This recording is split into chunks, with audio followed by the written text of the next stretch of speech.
Community here in Morrison really does it up well.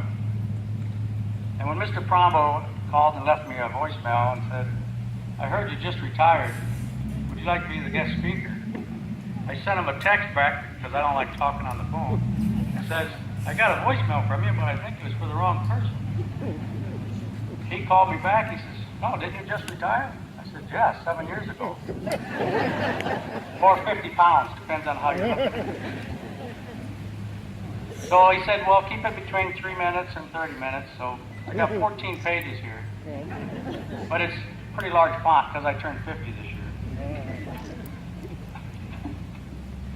And I'm not a public speaker by trade, which comes to a surprise because I do like to talk.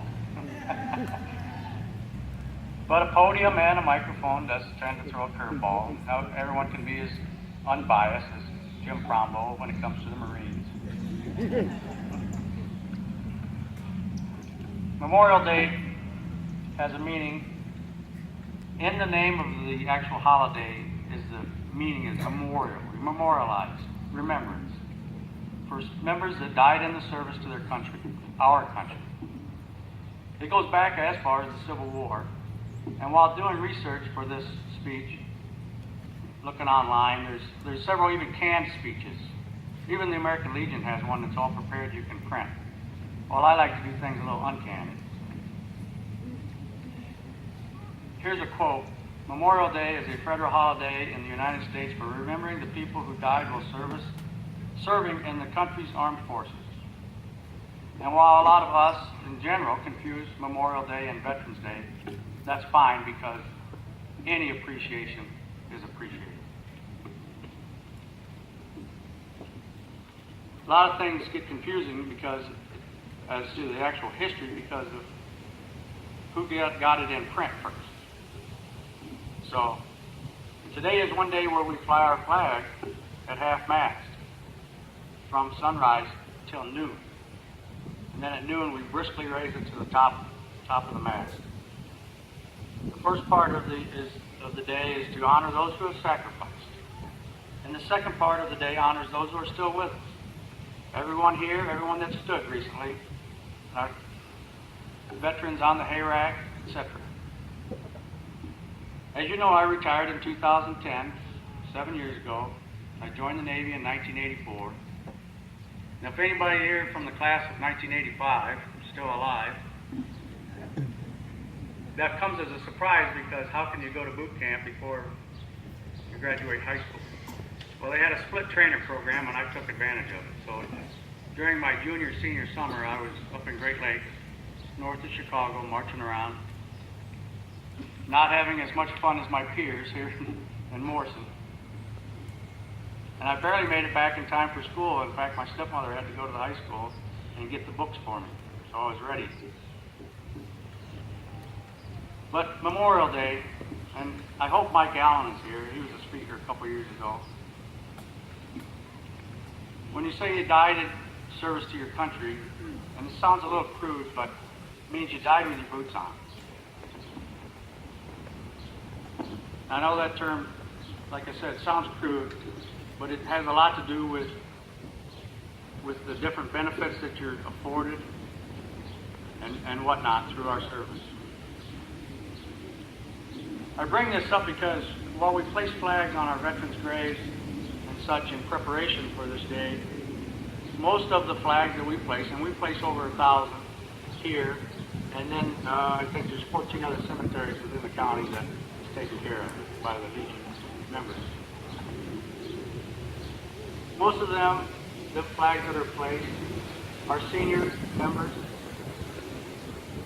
They were in the service, they came home, they had a job, a family,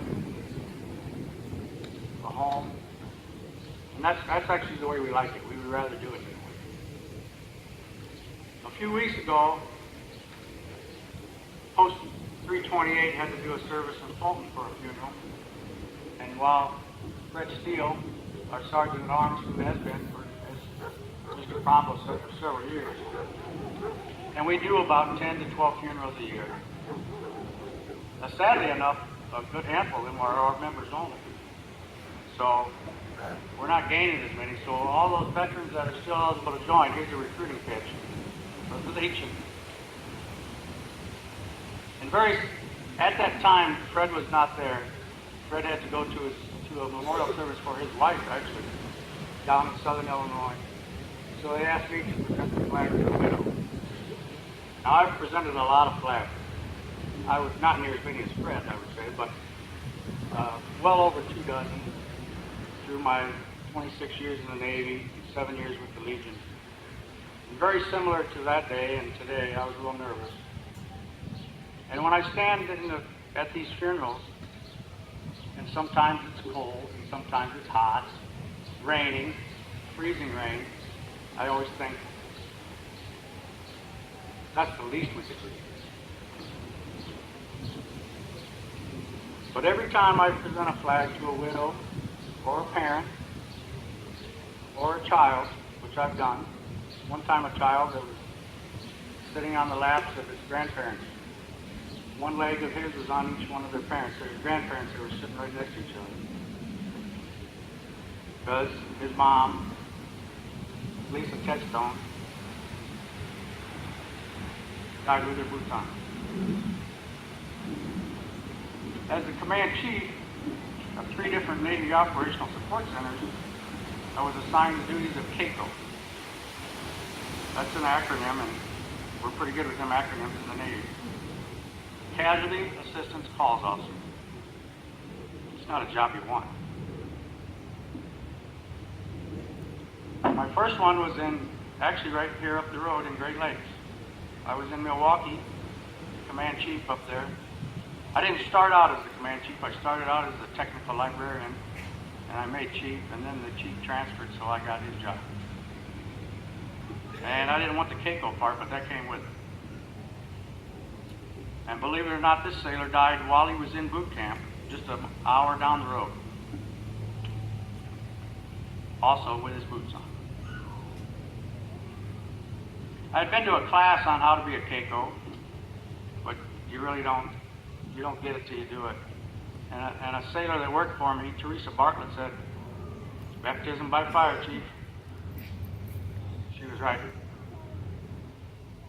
And I also think of Brian Patton, who was killed in Kuwait on active duty, but not in a way we would think of.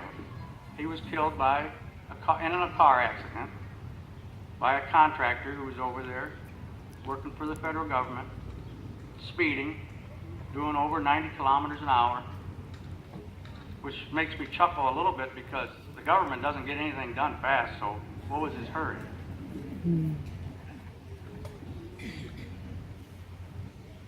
Brian's case wasn't mine. It was a sailor that worked for me, OS1, Aaron Hessick, and also baptism by fire. So I wasn't going to send him out on his own. And we found his widow. She was working at a school, grade school, in Scranton, Pennsylvania. We made the official notification, and I had a corpsman with me. On all these cases, I never went without a corpsman or a chaplain. Well, chaplains they're hard to find. So I always had a corpsman in tow. Because you never know what's going to happen on the notifications. They're going to pass out, or in this case, my corpsman at the time said, "Chief, I thought she was going to hit you," which probably would be her right, notifying her of her husband's death. And I took Brian's widow and his 2 brothers to Dover, Delaware for a dignified transfer when his body came in. And the plane was late, so she needed a cigarette. She said, "Chief, can I have the keys to the van? I'll go out and get my cigarettes out of my purse." And I said, "I'll walk you out." So I did. And it was in the evening because the plane was supposed to be there at 9 o'clock, and it didn't get there till about 10:30. So I walked her out, opened the van, she got her cigarettes. She said, "Don't take this the wrong way, but I'm going to remember your face for the rest of my life."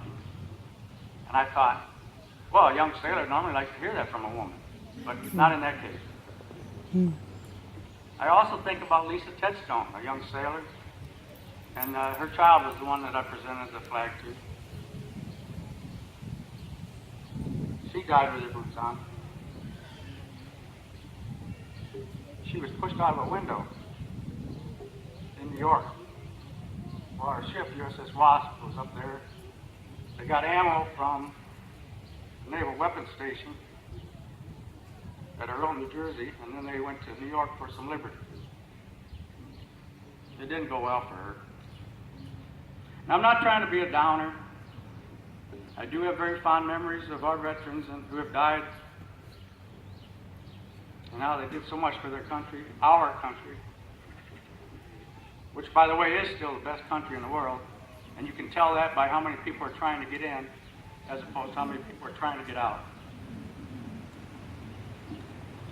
So with all of this said, all of our memories, good or sad, let us remember that today is not the start of summer, which I went to Fenton yesterday for a very nice service that the United Methodist Church has. And the chaplain down there, she said that, I don't recall the details, but there was a survey of school students. What does memorial mean? And the answer for a lot of them was, it's the start of summer.